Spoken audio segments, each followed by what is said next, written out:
ಎಲ್ಲರಿಗೂ ನಮಸ್ಕಾರ.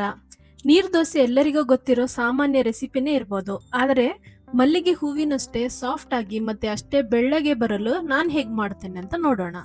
ನಾನಿಲ್ಲಿ 1/4 ಪಾವ್ನಷ್ಟು ದೋಸೆ ಅಕ್ಕಿಯನ್ನು ತೆಗೆದುಕೊಂಡಿದ್ದೇನೆ.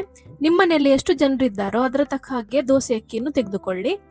ಮತ್ತೆ ನಿಮ್ಮ ಇನ್ಫಾರ್ಮೇಶನ್ಗೆ ಹೇಳೋದಾದ್ರೆ 1 ಪಾವ್ ಅಕ್ಕಿಯಿಂದ 10 ನೀರು ದೋಸೆ ಆಗ್ತದೆ.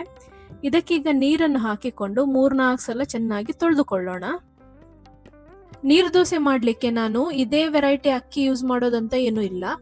ಇದನ್ನೀಗ ಚೆನ್ನಾಗಿ ತೊಳೆದುಕೊಂಡಿದ್ದಾಯ್ತು. ಇದಕ್ಕೆ ನೀರನ್ನು ಹಾಕಿ ನಾನು ನೆನೆಯಲಿಕ್ಕೆ ಇಡ್ತೇನೆ. ನೀವು ಬೇರೆ ದೋಸೆ ಮಾಡಲಿಕ್ಕೆ ತುಂಬ ಹೊತ್ತು ನೆನೆ ಇಡ್ಲಿಕ್ಕೆ ಇಡ್ತೀರಿ ನೋಡಿ, ಅಷ್ಟು ಹೊತ್ತು ನೆನೆಬೇಕಂತಿಲ್ಲ. ಮಿನಿಮಮ್ 1 ಗಂಟೆ ನೆನೆದ್ರೂ ಸಾಕು. ನಿಮ್ಮ ಹತ್ರ ವೆಟ್ ಗ್ರೈಂಡರ್ ಇದ್ರೆ ಅದರಲ್ಲೇ ನೀವು ದೋಸೆ ಹಿಟ್ಟನ್ನು ಮಾಡ್ಕೊಳ್ಳಿ.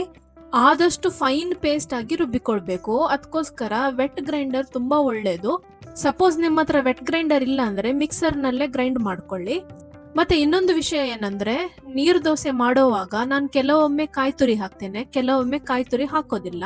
ಬೆಳಗಿನ ಉಪಹಾರಕ್ಕೆ ನೀರು ದೋಸೆ ನಾನು ಮಾಡೋದಾದ್ರೆ 1-2 ದೊಡ್ಡ ಸ್ಪೂನ್ ಅಷ್ಟು ಕಾಯಿ ತುರಿಯನ್ನು ಹಾಕ್ತೇನೆ. ಹಾಗೇನೆ ನೀರು ದೋಸೆ ಬೆಳ್ಳಗಾಗ್ಬೇಕಾದ್ರೆ ತೆಂಗಿನಕಾಯಿಯ ಬಿಳಿ ಭಾಗವನ್ನು ಮಾತ್ರ ತುರಿದು ಹಾಕಿ.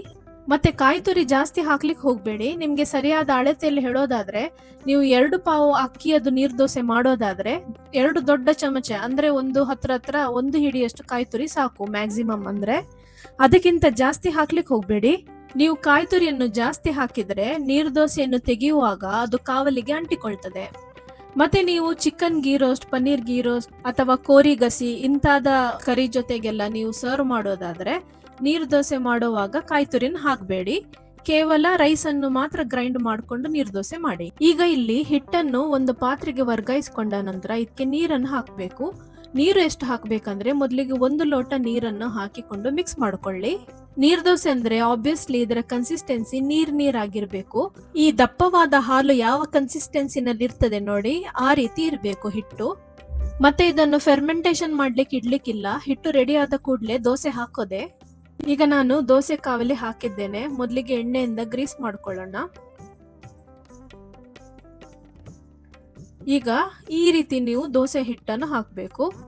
ಎಲ್ಲಾ ಕಡೆ ಸಮಾನವಾಗಿ ತೆಳುವಾಗಿ ಹರಡಿಕೊಳ್ಳಿ. ಫಸ್ಟ್ ಟೈಮ್ ನೀರು ದೋಸೆ ಮಾಡೋವರಿಗೆ ಇದು ಸ್ವಲ್ಪ ಕಷ್ಟ ಆಗ್ಬೋದು, ಮತ್ತೆ ಮಾಡ್ತಾ ಮಾಡ್ತಾ ನಿಮ್ಗೆ ಅಭ್ಯಾಸ ಆಗ್ತದೆ. ಇದಕ್ಕೆ ಮುಚ್ಚಳವನ್ನು ಹಾಕಿ ಮುಚ್ಚಿ. ಮತ್ತೆ ಬೇರೆ ದೋಸೆಗೆ ಕಂಪೇರ್ ಮಾಡಿದ್ರೆ ಇದು ತುಂಬಾನೇ ಬೇಗ ಬೇಯುತ್ತದೆ. ಅಂದ್ರೆ ವಿದಿನ್ 20 ಸೆಕೆಂಡ್ಸ್ ಅಲ್ಲಿ ಒಂದು ದೋಸೆ ರೆಡಿ ಆಗ್ತದೆ. ಇದನ್ನು ಟ್ರಯಾಂಗಲ್ ಶೇಪ್ ನಲ್ಲಿ ಮಡಿಸಬೇಕು. ಅಂದ್ರೆ ಮೊದಲಿಗೆ ಒಂದು ಫೋಲ್ಡ್ ಮಾಡಿ, ನಂತರ ಇನ್ನೊಂದು ಫೋಲ್ಡ್ ಮಾಡಿ, ಈ ರೀತಿ. ಇದನ್ನು ತುಂಬಾ ವೆರೈಟಿಯ ಸೈಡ್ ಡಿಶ್ ಜೊತೆಗೆ ಸರ್ವ್ ಮಾಡಬಹುದು. ಅದ್ಯಾವುದಂದ್ರೆ ಚಟ್ನಿ, ಬೆಲ್ಲ ಮತ್ತು ಕಾಯಿ ತುರಿಯ ಮಿಶ್ರಣದ ಜೊತೆಗೆ, ಗೀ ರೋಸ್ಟ್, ಚಿಕನ್ ಸುಕ್ಕ ಮತ್ತೆ ಗಸಿ ಅಂತ ಕರಿ ಜೊತೆಗೆಲ್ಲ ತುಂಬಾ ಚೆನ್ನಾಗಿರ್ತದೆ. ಸೊ ನೀರು ದೋಸೆ ಮಾಡ್ಲಿಕ್ಕೆ ಗೊತ್ತಿಲ್ಲದವರು ಇದನ್ನು ಮಾಡಿ ನಿಮ್ಮ ಅನಿಸಿಕೆಯನ್ನು ನಮ್ಮೊಂದಿಗೆ ಹಂಚಿರಿ. ಎಲ್ಲರಿಗೂ ಧನ್ಯವಾದಗಳು.